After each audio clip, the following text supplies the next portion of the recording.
attention to me!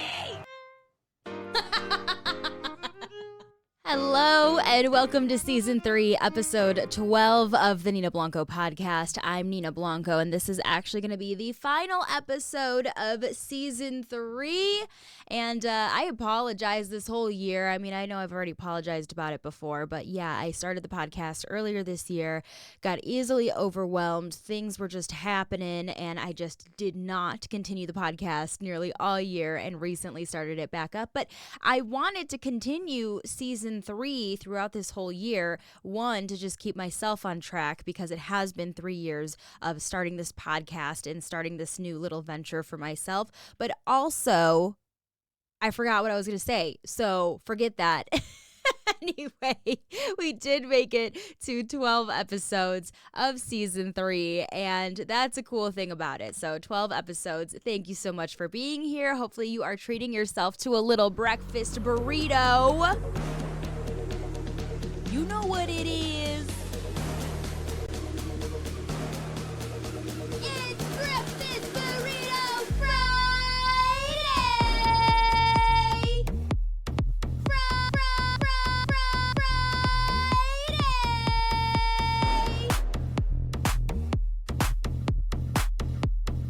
Get your burrito!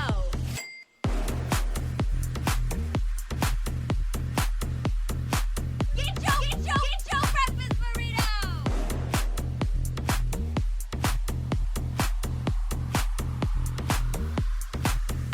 It's Breakfast Burrito Friday!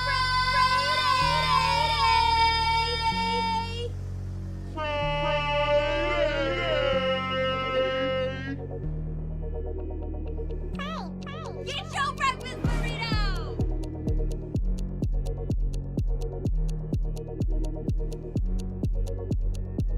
It's Breakfast Burrito Friday!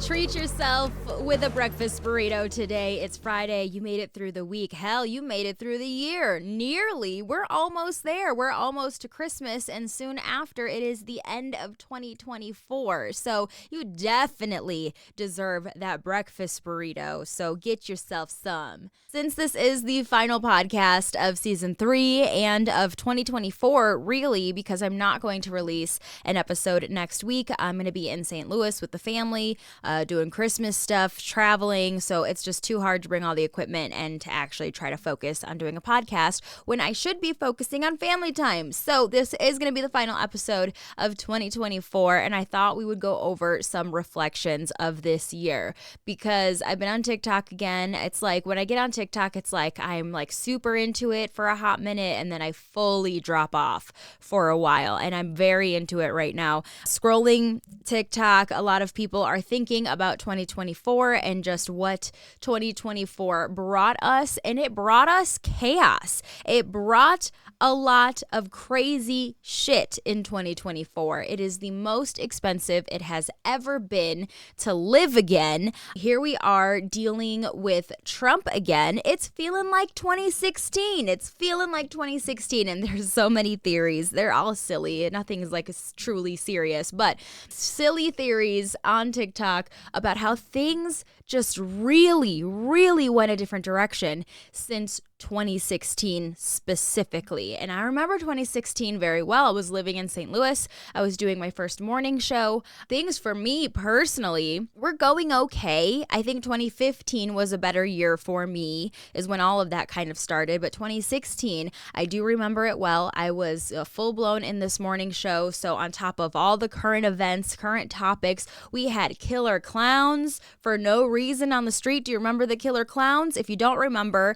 basically these clowns holding knives and stuff would just appear in the middle of the night, country roads, city parks, just random places. People were just dressing up as clowns just to be scary. And they luckily, I don't think anyway, there's probably like an instance or two where someone got hurt. But for the most part, these killer clowns were not actually killing anyone. Everyone just like, it's just a fun name to call them a killer clown. But they were just like standing around and people are like, this is weird. What's going on? Ha ha ha. It's just kind of like a weird joke. It's not Halloween quite yet, so I don't know why these killer clowns are around, but ha ha ha. And then things just continued to get weird in 2016. There was Harambe, R.I.P. That's what really spiraled into the vortex of weirdness. And then we just capped off 2016 by the end of the year by getting Trump in office. Yeah, that was the first time that happened. And here we are fucking again, 2024. And we got to deal with Trump again. It's going to be another interesting 4 years. And that's me putting it nicely. So I don't know. It's just feeling very 2016 currently. So we'll just see what the next few years brings us. This year definitely brought us. Is he a foe? Is he a terrorist? Or is he our Katniss Everdeen? Luigi Mangione. Is it Mangione? I don't know. But we know Luigi, okay? A lot of people are standing Luigi because he's hot. Not only that, he stands for something that a lot of Americans can agree on, that the healthcare system is a clusterfuck. It's not really there to protect the majority of us, and there are some wrong things going on with the healthcare system. And Luigi, it's like it's like my girl Gypsy Rose said.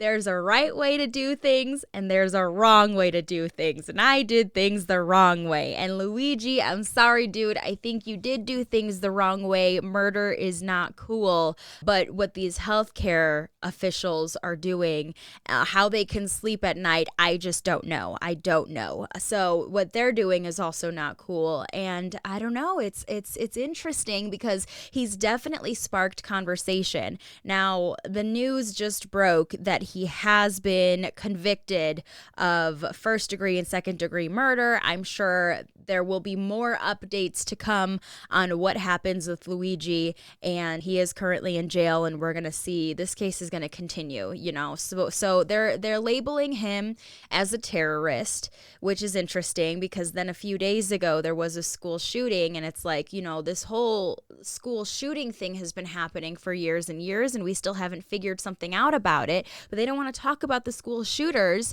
They don't want to talk about that. But we want to talk about Luigi, and he's definitely a terrorist, and we can't have that. But you know, whatever. It's definitely sparking up a lot of conversation that people have been trying to throw at our government officials to get answers to fix these problems. But they just, no, don't worry about it. There's aliens in the ocean. Look over here type of thing, you know? So I don't know. It's going to be interesting. Dare I thank Luigi? I think I will. But I thank Luigi for, I guess, sparking up the conversation. Again, a right way and a wrong way to do things. He definitely did wrong, but he did spark up very important conversations, and this is just the beginning. So we'll see what happens with Luigi. It'll be interesting in a couple of years to maybe listen back to this podcast and like, oh shit, that was the beginning of the whole Luigi thing. And I wonder what will happen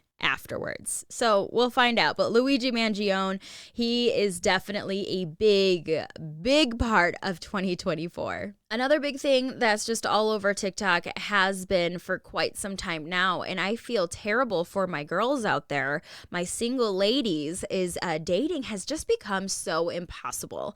And here's the thing. I am a female, and I hear from my female friends how terrible dating is these days. I don't have as many male friends telling me their side of the story, so this is very one-sided. Yes, 1,000%. I will acknowledge that. Started off right then and there. But these men, dude, no, these boys, it's hard out there if you are single. I am just like, oh my God, thank God I'm not single. If I was, I would stay single. I think so, because I mean, it's so hard to date. It feels like things have changed in the dating world, how people date, what people are looking for, etc., etc. And it's weird because these boys, I dare not call them men, these boys just want someone, it feels like, to take care of them. They just want a mommy. And the women out there are like, hell no, I'm not going to be your fucking mommy. I have to take care of myself. I have to do life myself and pay my bills and get a job and be a standing citizen and fucking just live in this fucking world that we have here and take care of you? You want me to be your fucking mommy? I have to cook you food. I have to make sure you have your shit together. No, not gonna do that. And it seems like a lot of women are running across this time and time and time again. And it's like the guys kind of have to get it through their head. That's not what women are looking for. Okay, if that's what you are looking for, it seems internally maybe you have some stuff to work out, because you should not be looking for a mommy. You should be looking for a partner. And I think people are forgetting that. People are forgetting that, okay, when you're in a relationship with someone, you're not in a relationship so that person can take care of you. No, you're in a relationship to have someone to live life with as a partner. Someone, sure, to watch your back, but you watch their back too. They'll take care of you. You take care of them. I mean, it's like an equal kind of thing. And for whatever reason, people don't want it to be equal. And maybe this has something to do with all the Trump shit these last few years. But like, these men are like, meh, I'm macho and I'm the man of the house and I'll work and blah, blah, blah. But you need to take care of the house. You need to take care of the kids. You need to take care of me. And it's like, no, that's just not how it is anymore. It's not fucking back in the day where women didn't have the opportunities to have a career, to have a job, to have their own money, to have their own stability. We have that now. Okay, so the roles have changed in that we're not looking to take care of someone. I don't want to take care of a husband and a family and a house. And some women still do. Cool, good for them. But majority of people out there, we've got to work. We've got to get a career, okay? And there is a lot of self-fulfillment in all of that. I believe so. And people want to work. People want to advance in their career. People want to make money. People want to have nice things for themselves. That's great. I don't need you to have a job and take care of me by any means. Not at all. So I don't know, the mentality about dating on men versus women, and I've seen it again, you know, it's totally biased. I get that. I do. But from everything that I've seen and heard from my friends' real life experiences with dating, from TikToks that come up on my feed of these women and their real life experiences with dating, these men are just looking for someone to take care of them, to mommy them. And sure, I have money to pay the rent, but like, that's just not how it works anymore, okay? People are looking for an equal partner. I'm so freaking grateful that I have my husband and we are very much equal partners. We have been from the get. And it's funny because I was just kind of like thinking about my past dating experience and reflecting on that. And, you know, when I was in school, when I was in my college days, going out to the bars, meeting dudes, whatever, just trying to smash, to be honest. But like, when you're talking to dudes and they're like, oh, blah, blah, blah, you going to school? I'm like, yeah, kind of. And I also, like, I have my job. They're like, well, what's your job? And I'm like, well, I'm a radio personality. I have my own show, blah, blah, blah. I've worked towards it. I was an intern. I worked my way up. And now here I am and I have my own show and I want to keep going. And they're like, oh, you kind of have shit figured out. And I have had guys tell me, more than one dude, be like, you're really intimidating. You're intimidating. They use that word. You are intimidating. And at the time, being younger myself and like not fully knowing who I am, not developing fully as a person, I was like, intimidating? No one's ever called me that before. And now all of a sudden these guys are calling me intimidating, and I kind of took offense to it. And I'm like, what do you mean intimidating? Like, I'm super nice. I'm chatting it up with you right now. Like, why would I be intimidating? And it didn't click until later that like I'm intimidating to these guys because they don't have a job yet. They don't have a career yet. They don't have a path that they know that they're going to go down. They don't have these future goals that they want to do and cross off their list. They think I'm intimidating because I am doing these things that they plan to do sometime in the future, probably, but they have no idea about it. And so for them, that is intimidating because it's something that I have that they do not.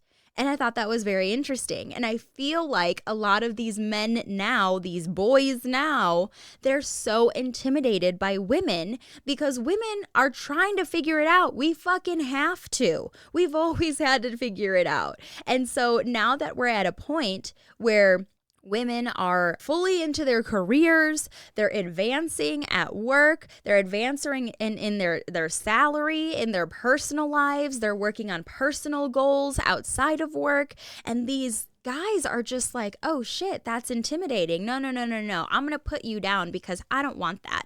I just want you to take care of me. Make me a sandwich, bitch. Like, not only will I make the best tasting fucking sandwich of your life, but I will make more money than you. I will have future goals. And it's not even just about the money or whatever. It's just goals and just wanting something for your life and working towards it and just wanting an equal partner who is also doing that. That's all women are asking for. It's like, I just want to find a guy that's on my level, it seems like. And it's just these guys are just not on that. You know, maybe they are working towards their career, but like, I don't know, for a lot of men and some men just don't fully understand this. And I don't know what it will take. I don't know when it will happen for men to understand that like things are easier for men.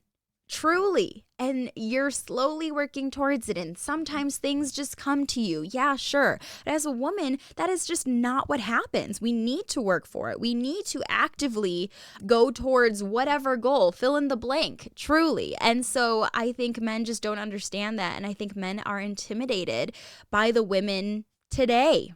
I have nieces who are successful. My one niece just got into a relationship. She seems happy with this guy. So, you know, I'll just let her live in her happy. Hopefully he's treating her right and not just looking for a mommy or whatever. But I have another niece and she is the only college graduate of our family. We're all very proud. She owns her own house. We're all very proud. She's advanced in her career. She has a career. We're all very proud and she has all these things going for her. She's a fucking dime piece, okay? And yet she is just having such a hard time dating. And I've asked her, like, what is it? You know, why are you having such a hard time? Like, tell me about it. What kind of guys are you looking for? Like, who are you meeting, et cetera, et cetera. Why do things not work out? And she has even told me, like, they're all just looking for someone to take care of them. And I don't have time for that. She's at work. She's working a 9 to 5. And when she gets home, yeah, she has to deal with dinner and whatever else because we all have to deal with that when we get home. But she doesn't need to, like, baby a man, you know? She'll treat him sometimes. Maybe she'll cook him dinner. But she would like for that to happen on the flip side too. You know, someone's got to cook dinner for her once in a while. It doesn't just have to be the woman's responsibility to, yeah, she has to go to work and do all these things just like you do. And no one wants to come home and make dinner. We all fucking hate it, but we have to do it. And it's nice to switch off sometimes if you have a partner. And so it's hard for her because she said these men are just expecting a woman to take care of them. And that's just so not realistic. That's not who women are in 2024 and beyond. Things have changed. And I have a cousin too, my best friend as well, and she has gone back into the dating scene, and it is the same thing for her. It's these men who are looking for someone to take care of them, and it's so frustrating. And I told my cousin, I'm a big 90 Day Fiancé fan. I love that fucking show so much. And I was like, girl, what if you just dated internationally? Okay, if that's the mentality of men in the States and that's where we're at now in America, like, why don't you try dating internationally? Like a super progressive country and try to date someone outside of the country. And then that way too, they're not expecting you to baby them because you can't go over to their house and just cook them dinner and tuck them into fucking bed and then suck their dick like they want. No. They live on the other side of the world, and yeah, that part of it sucks because long distance is super hard, but maybe it's a good thing because then they actually get to know you.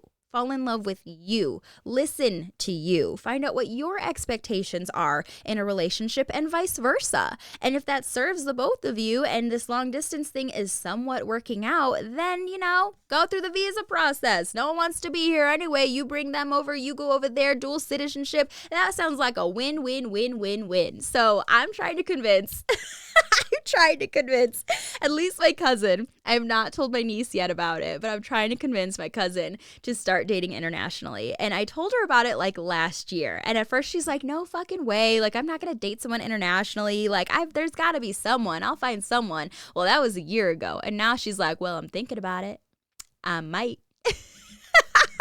So if she does, I am excited about that. I know there are like international dating apps and stuff out there. So I don't know if she signs up for them and actually finds someone to just start talking to, because at that point you're just chatting. You're not going to meet up for a date necessarily anytime soon, but you're just talking with someone, chatting with someone. Maybe that turns into a FaceTime. Maybe some time, goes on, and then maybe a trip happens. They come here for a visit, you go there for a visit, and then it's fucking love, and boom, I will get the application for 90 Day Fiancé because I would love to watch that shit. For Christmas, I am going to be traveling to St. Louis. The boy, his mom is out in that area, and she asked, last year we went for Thanksgiving, and she asked this year for the holidays, all she wants is the whole family to come together for Christmas. She would super love that. Things are different within the whole family since Matt's brother passed away, and that's all she asked for, was for everyone to just get together. Matt has 2 stepbrothers. One lives in Ohio, one lives in LA. We live in Colorado, and they all grew up with her as the stepmom and everything like that too. And she just wanted everyone to come together for Christmas. So we made that happen. And I'm so excited that everyone was able to make that happen, because I don't know, traveling is hard, especially around the holidays. Everything is so expensive, time off work, etc., etc., etc., etc. So if people are traveling to you or going to parents or coming together for the holidays, and it is a big travel trip, just appreciate that. That's all I can say, is just try to appreciate that, because it's not that it's rare, because everyone does it, but it takes a lot of time, money, effort. And again, things being as expensive as they are right now, people need to stay at work because we need to make money. It's tough. So just throw out some appreciation for anyone who is traveling around this year. When we go to St. Louis, I am especially excited, of course, because we're making this dream come true for my mother-in-law. Very excited for her for that. And we're going to do our little traditions here and there. Matt and I started a tradition where we make gingerbread cookies and wassail.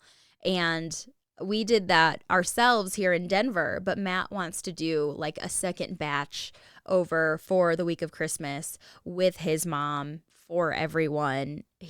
Oh my God, he bought penis cookie cutters.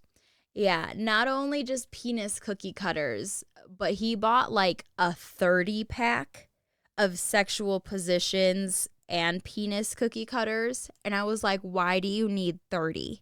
What do you fucking mean? Why do we have this? He didn't tell me he bought it. It just came in one day. I'm like, what the fuck is this?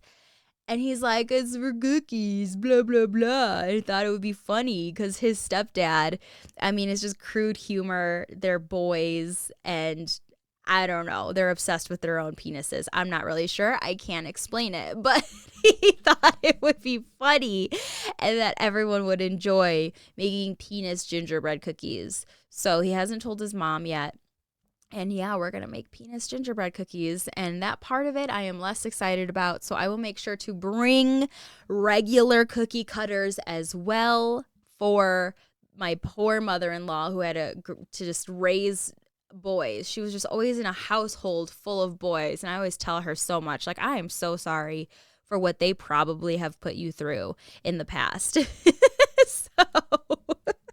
So So yeah, we're gonna make cookies. The boy got the penis cookie cutters. I'll bring regular ones for the mom to make her feel less annoyed about it. But yeah, it's like all these different sexual positions too. And like, are you supposed to ice in the sexual positions? Like, oh my God, it's so stupid. But whatever. He has 30 of them. So, well, I have 30 of them now because what's his is mine, unfortunately. So on that one.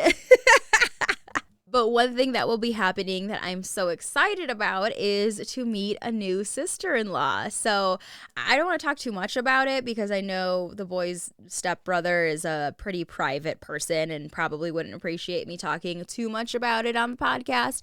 But his stepbrother just got married, and that is very exciting. Not only that, I mean, he's been in a relationship for a while with this woman. We've not met her because she lives in Japan. She is a Japanese woman, and he brought her over to the States, kind of a 90-day fiance situation, international dating, that's what I'm telling you, and brought her over to the States. They did get married, and I am so excited to meet her. I've heard so many good things about her, that she is very outgoing. I mean, she doesn't speak fluent English. She knows some, and she's working on it every day, but I am just so excited to meet her and just welcome her into the family. And I was thinking about it, like, just imagine that you are from a different country, you don't fully know the language, and you're coming to a new country, you're coming to a new place, life is completely different, and then you meet this family. Like, you're gonna hope at least that this family is welcoming, right? That's what everyone is hoping for when you meet in-laws or you meet your significant other's family, is that everyone is welcoming, everyone is nice, and that they accept you, you know? So her name is a little bit different, and so for the spelling of her name, it is a little different. And when they first got married, Matt and I was like, we're going to send them a card. Let's write them a check, because they didn't do like a big wedding or anything like that. Literally just went to the courthouse. Maybe we'll do a celebration later type of deal. And so I was like, well, we need to send them a card, and we're going to send it like early so that they get it before they get married, or like in time for their marriage, etc., etc. And we'll write their first and the new last name for her and whatever. But I was like, okay, wait, how do we spell her name? And then we actually got her name incorrectly written on both the card and the check when I told Matt to double check, and he I don't know, it got messed up. And so I was like, nope, we're not sending that. We're not. And he's like, why? It's not a big deal. Just like fix her name on there. I'm like, no, absolutely not. Think about if you're coming into a new country and all this shit and they get your name wrong. Like, at the very least, you can get someone's name written down correctly. Come on. So I literally went to the store, bought the same fucking card, but had to rewrite her name on it. I made him rip up the check and rewrote her correct name on it. And he's like, this is so stupid. I'm like, you're a boy. You wouldn't understand. You wouldn't understand. Like, it means so much to girls and just more sensitive people. And I know nothing about her. She could give a fuck. I have no idea. But for me, I am sensitive. And all I know is that if I'm coming into this new situation and my new family can't even get my name right, like, that just doesn't make me feel super good, you know? Like, I probably wouldn't hold a grudge against them, but it just wouldn't make me feel super welcome or super good. So I made sure to get it right. I was like, absolutely not. I was like, this is my new sister-in-law. I'm going to stick up for her. Like, no way. So I'm just so excited to meet her.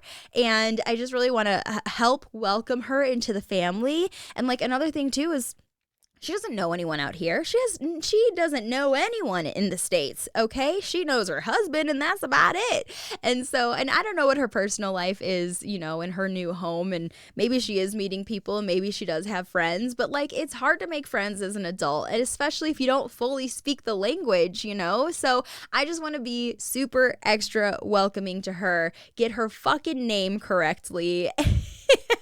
I got her a Christmas gift, and you know, just the whole thing. So the worst part about it is that she's coming into penis shaped gingerbread cookies. So, but you know, that's her brother-in-law. So I don't know what to tell you, girlfriend. But I'm excited to meet her. I would love to hear. In the last episode, I shared all of my New Year's resolutions, focusing on this podcast a little bit more, just getting more artsy fartsy. What else did I say? Travel, family time, stuff like that. So I shared my New Year's resolutions. I would love for you to share your New Year's resolutions with me as well. I love hearing people's resolutions, whether it's a personal thing that maybe I won't even understand, but you want to just put it out there, you want to say it, whatever. I would love to hear about it. And it also kind of gives me ideas of things that I can do to, I don't know, put out there and progress and work on myself and do. So I would love for you to share your New Year's resolutions with me. You can DM me anytime. I'm most active on Instagram at the Nina Blanco. And I just want to thank you so much for listening. 12 episodes. It's a little measly for a podcast, a whole year of podcasting. But hey, that's one episode per month. We can pretend that's how it happened. So thank you so much for listening to season 3 of the Nina Blanco podcast. Season 4 will be starting up Fridays starting in January. So thank you so much for listening. I appreciate you. I love you a whole lot. Have a good Christmas. Have a good New Year's. Bye.